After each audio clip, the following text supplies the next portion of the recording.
Hello everyone, welcome back to our another video. আশা করি আপনারা সকলেই ভালো আছেন। সরকারি চাকরিজীবীদের জন্য একটি নতুন নিউজ প্রকাশ করা হয়েছে বেতন বৃদ্ধির বিষয় নিয়ে। তো এখানে দেখুন কি বলতে যাচ্ছে, সরকারি চাকরিজীবীদের বেতন বাড়ছে, সর্বনিম্ন 4,000 টাকা, সর্বোচ্চ 7,800 টাকা। তো ভিউয়ার্স, এখানে প্রতিবেদনে কী লেখা হয়েছে এই বিষয়ে আজকে আলোচনা করব। তো সম্পূর্ণ ভিডিওটি দেখবেন।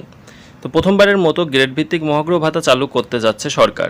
এবার পেছনের গ্রেডের কর্মচারীরা তুলনামূলক বেশি হারে এই ভাতা পাবেন, আর সামনের গ্রেডের কর্মকর্তারা পাবেন কম হারে। অর্থ মন্ত্রণালয়ের প্রস্তাব অনুযায়ী মহার্ঘ ভাতা হবে প্রথম থেকে তৃতীয় গ্রেড মূল বেতনের 10%, চতুর্থ থেকে দশম গ্রেড মূল বেতনের 20%, 11তম থেকে 20তম গ্রেড মূল বেতনের 25%। সর্বনিম্ন বেতন বাড়বে 4,000 টাকা আর সর্বোচ্চ 7,800 টাকা পর্যন্ত। কেউই 4,000 টাকার কম ভাতা পাবেন না। নতুন এই মহার্ঘ ভাতা কার্যকর হলে বর্তমানে দেওয়া 5% বিশেষ প্রণোদনা বাতিল হয়ে যাবে। পেনশনভোগীরাও এই সুবিধার আওতায় আসবেন। ইনক্রিমেন্টের সময় এটি মূল বেতনের সঙ্গে যোগ হবে। অর্থ মন্ত্রণালয় জানিয়েছেন, বর্ধিত ব্যয়ের ভার সামলাতে উন্নয়ন বাজেট কিছুটা কমানো হবে। পরিকল্পনা অনুযায়ী ফেব্রুয়ারি মাসের বেতন থেকেই এই ভাতা কার্যকর করা হবে। জনপ্রশাসন মন্ত্রণালয়ের সিনিয়র সচিব মোখলেসুর রহমান জানিয়েছেন, চলতি অর্থবছরের মধ্যেই মহার্ঘ ভাতা ঘোষণা করা হবে, তবে নির্দিষ্ট হারে এখনও চূড়ান্ত সিদ্ধান্ত হয়নি। উল্লেখ্য, 2015 সালে সর্বশেষ পে স্কেল বাস্তবায়িত হয়েছিল।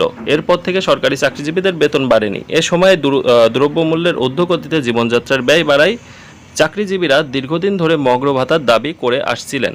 এই দাবি পর্যালোচনা করে জাতীয় বেতন স্কেল 2015 এর আওতায় গঠিত একটি কমিটি মহার্ঘ ভাতা প্রবর্তনের সুপারিশ করে। সেটিকে ভিত্তি করে এই সিদ্ধান্ত গ্রহণের প্রক্রিয়া চলছে। তো ভিউয়ার্স, আপনারা সকলেই দেখতে পাচ্ছেন যে এখানে কততম গ্রেড থেকে, প্রথম গ্রেড থেকে 20তম গ্রেড পর্যন্ত মোট 3 ভাগে ভাগ করা হয়েছে, 10%, 20% এবং 25%। এবং সর্বনিম্ন বেতন বাড়বে 4,000 টাকা এবং সর্বোচ্চ 7,800 টাকা। অর্থাৎ কেউই 4,000 টাকার কমে পাবেন না। এর সাথে যারা পেনশনভোগী আছে তারাও এখানে সুবিধা পাবেন এবং এই টাকাটা আপনাদের ইনক্রিমেন্টের সাথে যোগ হবে এবং 5% যে বিশেষ প্রণোদনা ছিল সেটি বাতিল হয়ে যাবে। তো ভিউয়ার্স, এই ছিল মূলত বিষয় আপডেট। 11 জুলাই এই নোটিশটি, এই প্রতিবেদনটি প্রকাশ করা হয়েছে। তো যারা আমার ভিডিওটি দেখেছেন, যারা সরকারি চাকরিজীবী আছেন, বেতন পে স্কেল এবং সরকারি চাকরি রিলেটেড খবরাখবর সবার আগে পেতে অবশ্যই আমাদের চ্যানেলের সাথেই থাকবেন। সকল ধরনের আপডেট প্রতিদিন দেওয়া হয়। তো ভিডিওটি ভালো লাগলে অবশ্যই ভিডিওতে একটি লাইক করবেন এবং যারা আমাদের চ্যানেলে নতুন দর্শক আছেন অবশ্যই চ্যানেলটি সাবস্ক্রাইব করে পাশে থাকবেন। সকলকে অসংখ্য ধন্যবাদ এতক্ষণ আমাদের সাথে থাকার জন্য।